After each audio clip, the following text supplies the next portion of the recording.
Hello, I'm very happy that you came to my session. You know, like always, this is like having this fear that people will not show up. You are here, it's great. So I'm Julia, and today we will explore together how could we apply lessons from product innovation to innovate our own careers and our maybe professional development to stay invisible in long run and beat maybe this disruption and not so good times.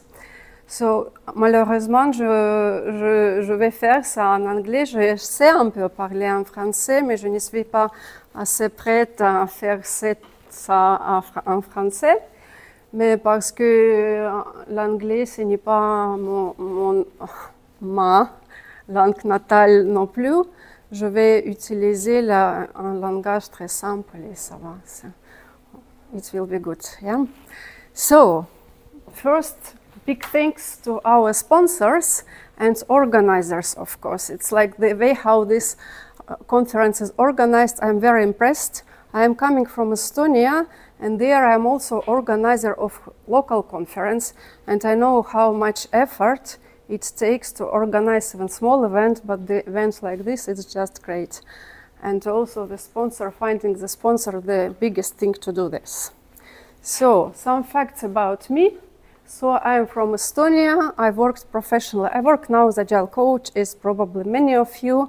I started my way as software developer, probably also as many of you, then project manager, Scrum Master. Like from highlight this summer during Olympic Games, I was in Paris, and Paris was never so friendly for tourists like it was during this summer. Everything was in English, some kind of signs. It was really great. So some do a lot of sports, other stuff. So my focus is very scattered around. I do many things. And if to talk country I'm coming from, so this is like Estonia. This is flag of Estonia. But if you look carefully, you will see that this is not exactly the flag. It's kind of landscape. So this is sky, forest, and snow. This is pretty much how Estonia looks like. And about the forest, so over 50% of Estonia is covered by forest. And we have only just a little bit over 1 million of people population. And because of this forest and such a small population, we are not liking to talk to each other. So most of our services are digitalized for many years. And even voting, it's done from mostly remotely from 2003. And Estonia has the most startups per capita in Europe. And for example, Estonia also has the most unicorns per capita in Europe. And last week I was doing a lecture in Danish university, and they started laughing there. I did not understand why. And then turns out that they don't know what are unicorns. In Estonia, everybody knows, so just in case. It's not a magical animal. This is a startup company valued at more than $1 billion. And some of those startups from small Estonia, you might know from old-timer Skype. It's Estonian startup. It was startup, now it's Microsoft. Another one, Bolt, and Vice, and we have 7 more. And then I also realized that I did not put in information about my profession currently, my professional way. I forgot. So I work as Agile coach at startup, of course, obviously, an Estonian startup. And also I have my own company where I work independently. And let's go to what we are here about, why we are here.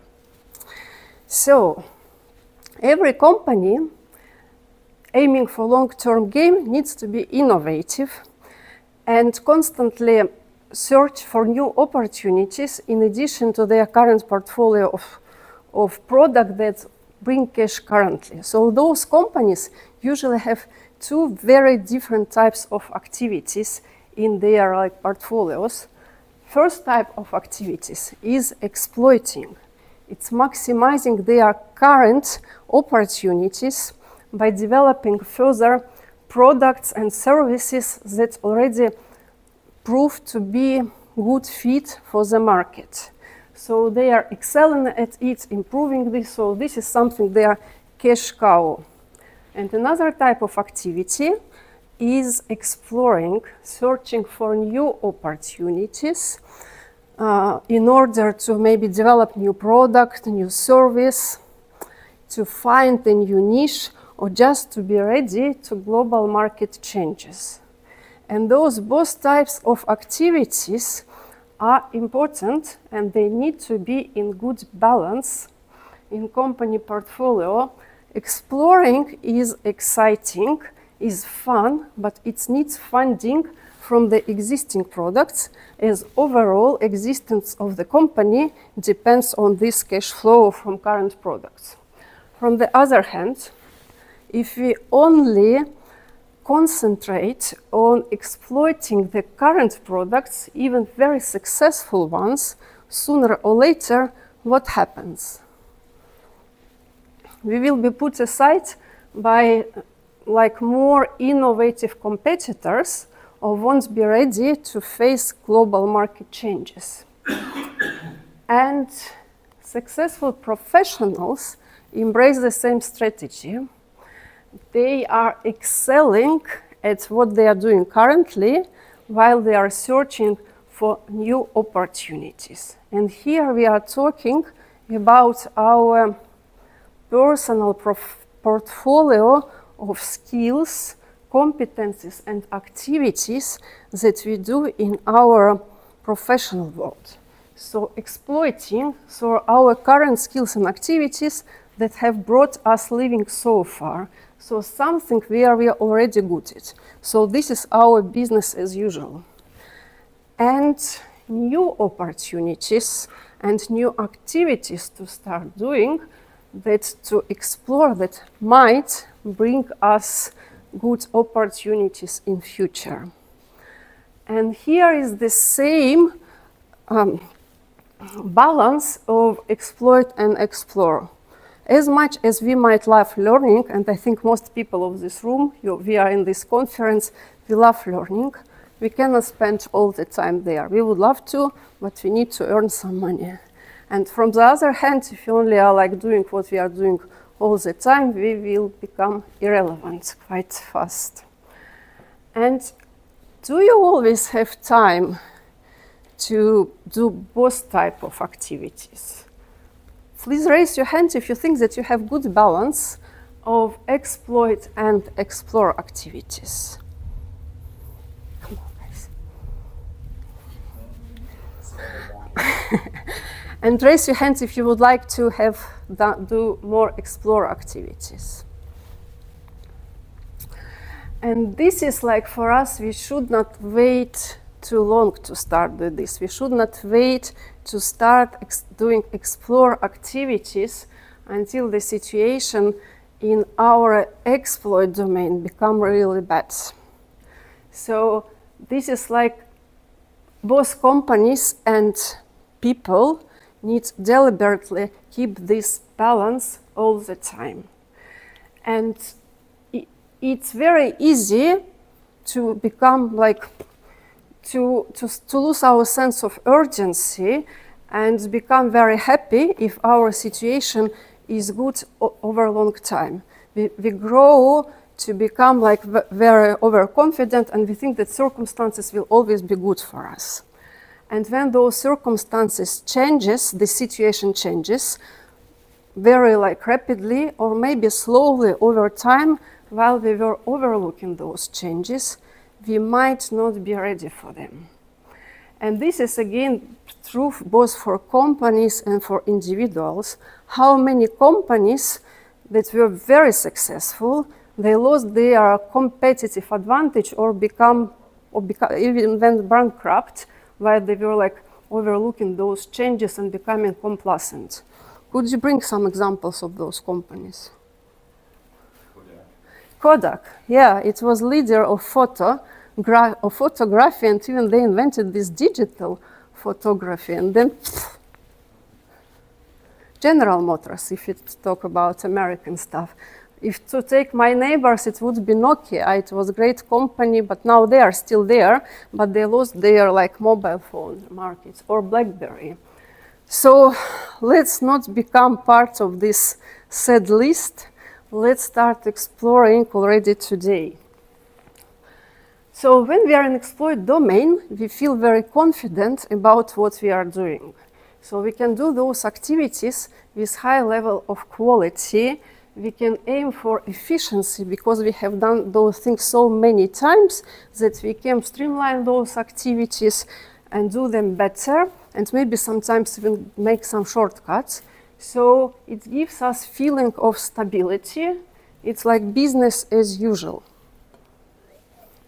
At the same time, doing the same things over and over again, it might become boring.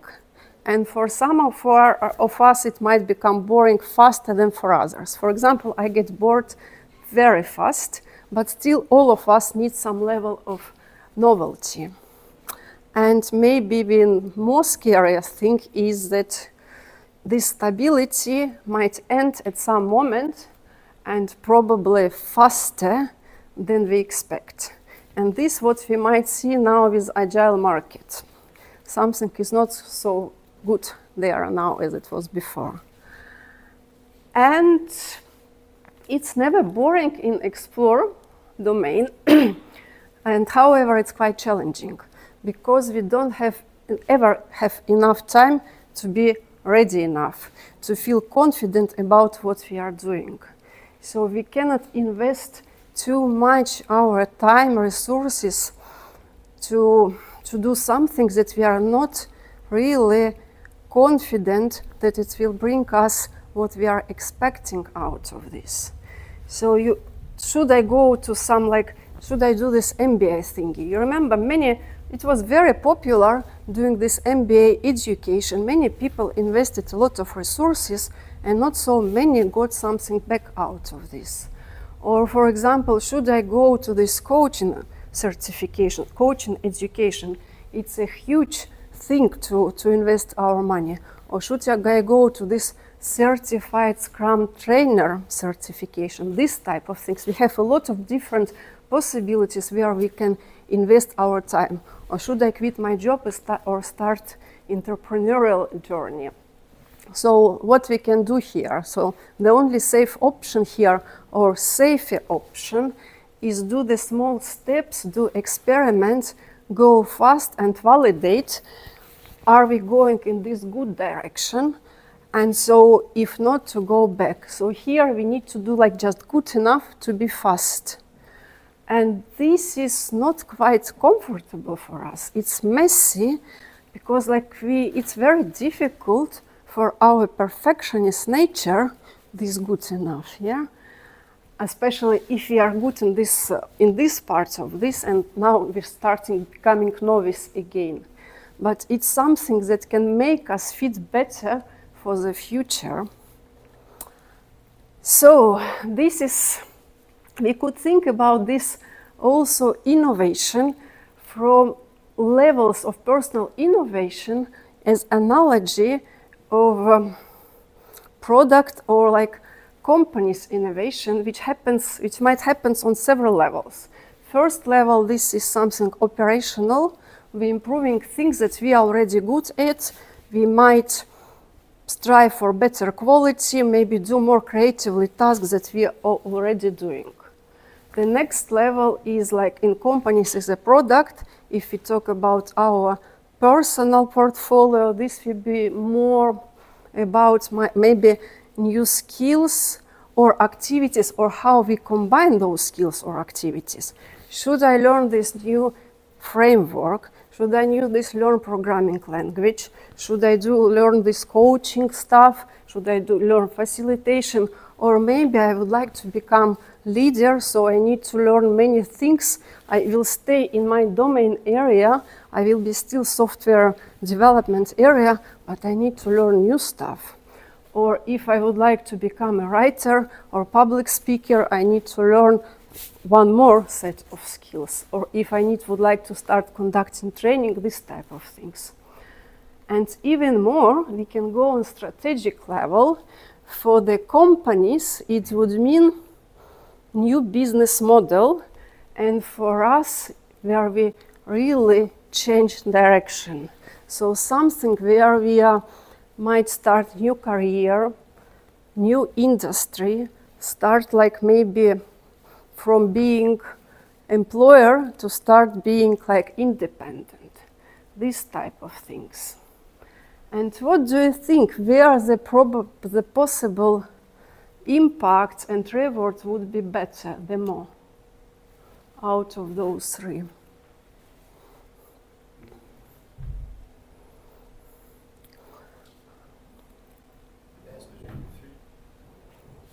So this is what I meant, maybe in which direction. So highest impact, the more we go to the right, we might have higher impact of our innovation.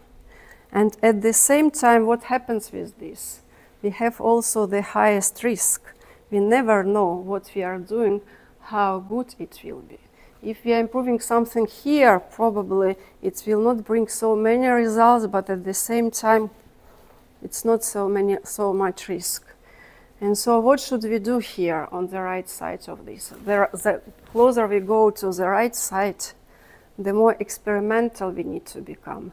The more like we are doing with product, the more experimental we need to become with our careers and our skills, because we don't have that much time and resources to risk it all. And we can also think about how we could allocate our time between different types of activities. And here, this 3-horizon model from McKinsey might be useful. So this is a strategic tool that helps companies to allocate and manage their resources across different time frames. So to this, like, companies using this can allocate their resources like through different time horizons to think what would we do short-term, some operational improvements, mid-term growth, and long-term innovation. So first horizon is exploiting and improving current skills. So it takes most our time currently. The second is like medium-term, something that we are exploring and developing our skills that we think, we believe will be useful in near future. So we also put some amount of time for those activities, but probably less than this. And we might also speculate what might be useful in long term for us, maybe in 5 years, and start exploring there. And over time, these activities might change. So some of the Horizon 2 activities might take more time during our daily activities. Some of Horizon 3 might become also, or might be disappear. We don't know that much. And from Horizon 1, maybe there is risk that what we are doing now will not be relevant quite soon. So those might also disappear. So this is like good model to think how we can divide our time, which we don't have, between different type of those activities. And okay, so from those like high level, let's go to some practical stuff. And here we can use those elements of product development or product innovation that all of us know. So first, ideating, validating, building MVP or prototyping, focusing, executing, and then branding or marketing. Let's go through all of those. So ideating. You know this, how it's looked, this divergent conversion cycle of product ideation, design thinking. It's used everywhere. And this is that we can use also for us. We should use this. Our usual problem is when we start to thinking about our career, we don't go that much beside the familiar options. So like business as usual, probably this person does this, probably I also need to do this. But it would be good if we could go further and later already converge. So if we put some amount of bees and some amount of flies in the bottles, put them horizontally, and their bottom would be on the direction of light. What do you think happens next? Who would be the winner? Please raise your hands if you think that bees will be the winners. Thank you. Please raise your hands if you think that flies will be the winners. Okay, other people are wise, just thinking what happens. And indeed, bees are very intellectual and logic creatures, so they know where there is light, there is escape. So what happens? They go there. They stay there. And what are flies doing? They are just all over the place. They are stupid creatures. They just need to do something. And 2 minutes later, all flies are out, and sometime later, bees die. And this is how we also quite often used to do stuff. We have this logic, we have familiar options, we know how we need to do things. And this is how we do. So when we are ideating, brains is maybe a good thing, but probably it's not a bad idea also to be more like flies and try whatever. Use our abilities to think out of the box or whatever, and then already come up with those ideas. And there are many ways how we can decide what should we start with. And for example, one of the tools for initial mapping of our ideas, it might be this impact effort matrix. It's still kind of speculations, we never know what would be, but to map initially, so here are the things with the highest impact, here are the things from low to high impact. And if we start from this high impact, low effort, easy wins, something that's probably does not happen very often, if ever happens, but maybe. What should we do with those easy wins? Just do this, yeah? So if we're lucky enough to have something like this, let's just do this. If we have something with a lot of effort, but impact not so good, it's also easy, just forget it, it's waste. Something here, low impact, low effort, it's incremental, so when we have time, we can do this. Sometimes like between tasks, or maybe I'm tired of doing what I'm doing currently, and it's not good multitasking, but sometimes we just want to do something like this. It's a little bit difficult with those on the top right corner. So something that we think will bring us a lot of impact, but also require a lot of effort. And we cannot know this for sure, because it's still our speculation. So this is our bets. And for example, the things is like, should I start a business? Should I write a book? Should I start a new career? Something really great, but what if? So what should we do with those things? Like people in product doing, so start plan experiments and validate, start doing like, what can we do with this? So first ideate, prioritize, converge, next, let's validate those things. And here we can use those famous things from product development, product exploration, is like feasibility. Can I do it? And can I do it? Will I be able to do this? If I'm in a certain age, probably dancer career is not as available for me as it was like maybe some decades before. Or would I enjoy doing it? On short run, I can do this, but if it takes too much time for me, I will be very tired. Desirability. Do they want it? What about people? Do they want it, what I'm doing? And does market need it currently? And the last one, viability. So should I do this? So is it economically sustainable? And can I get more than I invest to it? And here all three are important. If we have only two of them at the place, for example, feasibility and desirability, I can do this, and there are people who would like to have this. but it's not economically sustainable, so it won't pay for itself. If something is desirable and viable, but I am not able to do this, so I am not able to deliver this. If something is feasible, I can do this, and theoretically, it might bring me some money, but currently, market is not ready for this, which might be the situation in Agile market currently.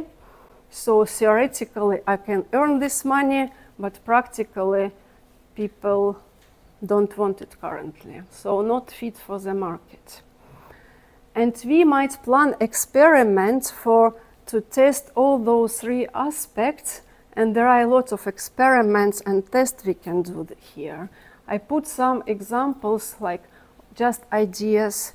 We should not restrict us with those. For example, for feasibility, first we need to honestly assess our capabilities, how we are, just who I am I able to do this? And then maybe create a learning plan, and then if I create this, I will realize that it will take me 10 years before I can change this or do stuff. And then start practicing to understand if I am progressing fast enough and if I'm able to do this and if I enjoy this at all, and then assess your progress, how fast you are going. Maybe you thought it will take you 1 year, and after 1 month you just progressed just little. Also very good idea is to shadow a professional, and this actually saved my career. I wanted, as adolescent, I wanted to be a doctor, and luckily my sister was a medical student, and I came with her to this internship to the hospital. It was not quite illegal, but it helped me to understand this is not something for me at all. So I became software developer. And then maybe seek expert opinions. They can also maybe help you to understand if it's good for you, is it feasible for you.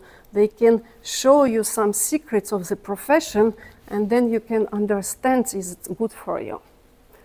For desirabilities like job ads research, something like first thing that comes to mind, some industry reports, some consulting with professionals. You can ask, okay, so you are doing those Scrum trainings. Is it easy for you now to get the clients? Some people might be honest and tell you the truth, and this truth might be not as good. Or share your work and learning, and this is what we can do right away where we work or everywhere. So propose to do some talks, go to some meetups, do it like in social media and see the reaction, how people react to this. You might think this is such a cool idea, coaching, but then nobody is interested in this. And also teach others, so propose doing trainings for other people, and we all work somewhere, and when you do it like for free, people might come, but even if they don't come for free, it might be not something very interesting there. If you think about viability, then you can look at salary reports. And here also what I like trying those Google keyword search. It also helps me to understand, for example, how many people in Estonia search for something that I'm now trying to maybe to start doing, and then I see probably it's not a good idea for me being in Estonia, learn this type of things. So viability salary reports, market trends analysis, return of investment analysis. So I would like to spend so much money for this education when theoretically I can start getting this income out of those activities.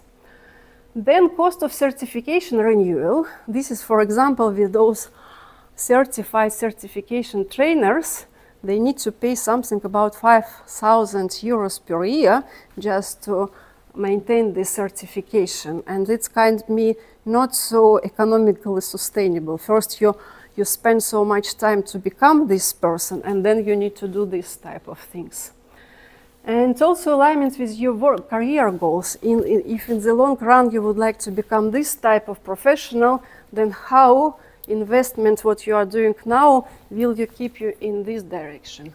But overall, you can come with whatever experiment. So if to think a little bit out of the box, so I would like to learn this, would it be something good for me to earn the money? Okay, not like hobby. If I would like to play guitar, it's cool. But if I would like to become professional guitar player, there is something to research. And then prototype. So build MVP. And this is quote that I like a lot from LinkedIn founder or co-founder. If you are not embarrassed by the first version of your product, you've launched too late. So, and for this, we need to embrace discomfort. Start practicing before you are ready. So as early as you can. It's something, if you would like to do some conference talk, go do this talk. If you would like to do training, do this training. If you would like to speak language, speak this language. So you might fail, probably, and you will eventually somewhere. You might make mistakes. You will also lack confidence for doing this, and you might feel very uncomfortable. But we also learn, you will also learn. You will get feedback from your mistakes, and you will gain the confidence out of doing this. And also you will expand your comfort zone. So we tend to start doing activities quite too late, much later than we could have done this. So it's not my picture, it's just I like how to illustrate this if you start today or if you start when you are ready. Being ready is something that might never be a case. So learning requires practice and making a lot of mistakes. So we learn driving a car by driving a car, talking like speaking, learning to speak publicly by speaking publicly, learning a language by speaking this language. So of course theoretical part is not bad either, but still we tend to start doing practical stuff too late. Because like we are afraid of mistakes, but when we start practicing, we do make mistakes. And these mistakes are uncomfortable, we don't like them, but the mistakes, they give us feedback, so they help us progress, and eventually those who achieved something, they needed to go through this uncomfortable path of making mistakes. So when we do mistakes, we see where our weak points are, we see what we are doing wrong, and we learn how to correct it before we make this mistake. We don't know this. And quite often this making a mistake is just a big deal in our heads. And it's also kind of cultural thing. In some cultures people are easier to make mistakes, in some cultures it's kind of, for people it's quite difficult. So we think that we might look stupid, but actually in reality we are getting smarter. We think that we feeling shame. So you know, those of you who speak foreign languages, I think all of you have done some really shameful mistakes, but actually, okay, we learn how to deal with this situation. We are gaining courage out of this. Or we think that we will be experiencing discomfort, but that's true, we will be experiencing it. But at the same time, we are like expanding our comfort zone with this. So if you think also about like this model, it's 4 stages of competence, you know this model. When we first go like unconsciously incompetent, we think that we know how to do things, but we don't know. For example, skiing, I see how people are skiing, it's so easy. So even like small kids can do this, I do it, and next step I do this and I fall, I understand, no, it's not cool at all. So I make efforts, I learn, I become consciously competent. It's still difficult, but I can do this. And eventually I become unconsciously competent, I can do it easily. And what happens next? Do we become like progress? Usually not, because like mostly we stay where we are. So we are not going to high performance. We are staying in our comfort zone. We achieved something, and to become better, we need to do something differently. Those of you who play sports, you know, like after you play tennis after some time. If you need to learn new techniques, you become not so cool. So you go back. So you are becoming like novice. You again feel very bad there, and it's uncomfortable. But this is our unfair advantage. If we used to be like, feel as novice again, go like this is embracing discomfort and going back, this is something that helps us. So this is like one of my favorites also quotes. Anyone who is not embarrassed by who they were last year probably is not learning enough. Even in the same presentation, there were some kind of drawings that I have done earlier, and I was really embarrassed when I saw them, but I still decided to put it to this presentation, as for me it was a good reminder that my drawing skills were a little bit improving during the time. So in previous step we focused on more important things. So here is a focus. We identify what are our important things. Now we are focusing on those things and focusing on a few things. And here is something that we teach others, limiting work in progress. And some of us are not so good in limiting this work in progress themselves, so we are sometimes doing too much. So this is where we also might to think, explore, maybe to do several things at once. And then executing, so focusing, so we identified right things, we identified few of those right things, now we just need to go through them. And here, like instant gratification might be our big enemies. Doing that feels good now, which might be very costly in the long run for us. So we do nothing currently and we become irrelevant, versus we are something that requires efforts now, it's healthy in the long run. So we reinvent yourself now, we work on what we are doing like differently, and we become invincible, probably, something like this. So if we think about consistency, so is it always good? If we're consistently doing the wrong things, probably it's not that good. So first we need to identify what are those right things. And when we identify, then probably if you're doing them sometimes, it's also something not that good. So this is kind of discipline that we need to commit to, consistently doing the right things, maybe small ones, but consistently.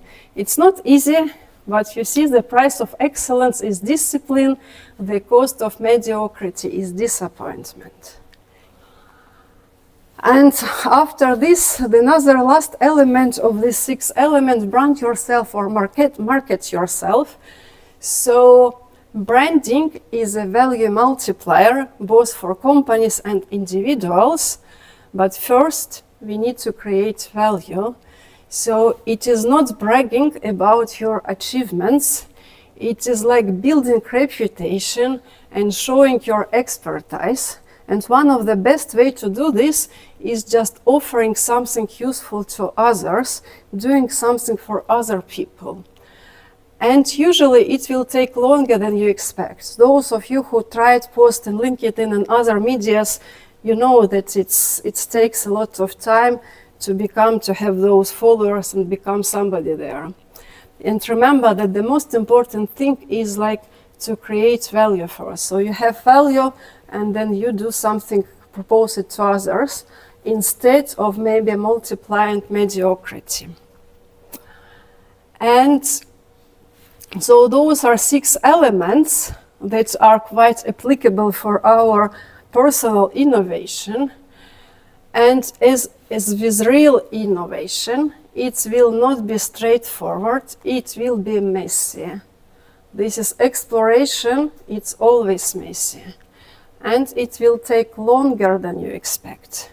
But eventually it might create something that we stay invincible in the long run.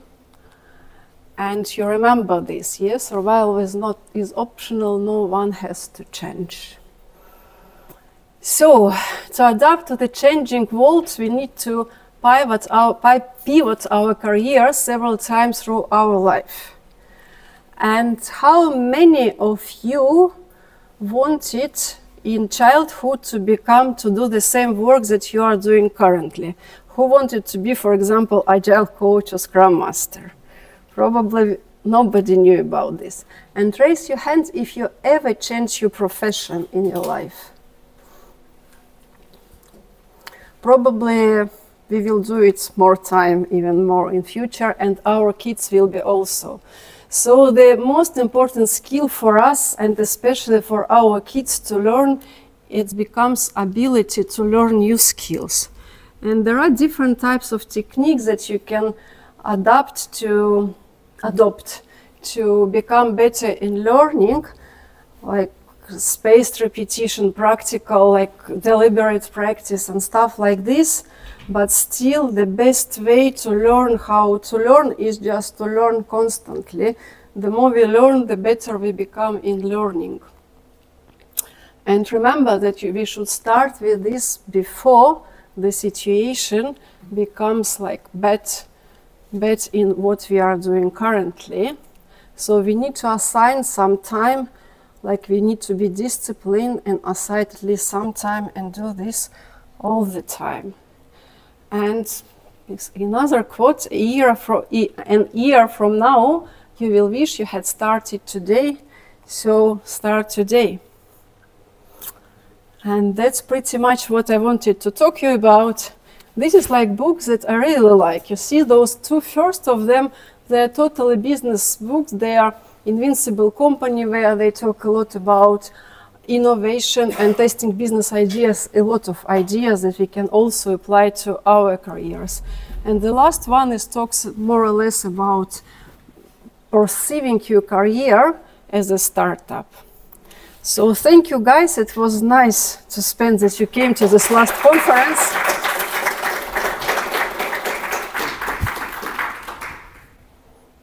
That's it. Yeah?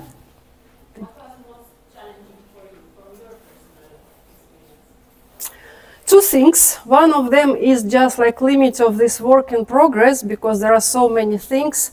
And another, this like messiness, so it's messy, you don't have those results, you try, sometimes you have results very fast, no, it was not good results, sometimes it takes time, and sometimes it's like, you see, you become a little bit already maybe desperate when you start finding something that, okay, probably this is something that would work. So this is uncertainty, and this uncertainty is what we live in, and unfortunately here in exploration activities, it's very prominent.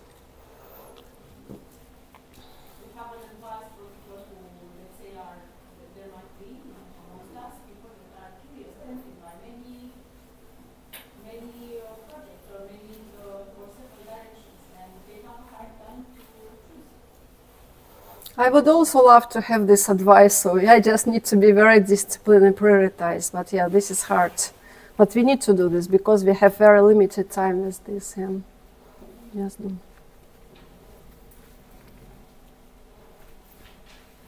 That's it?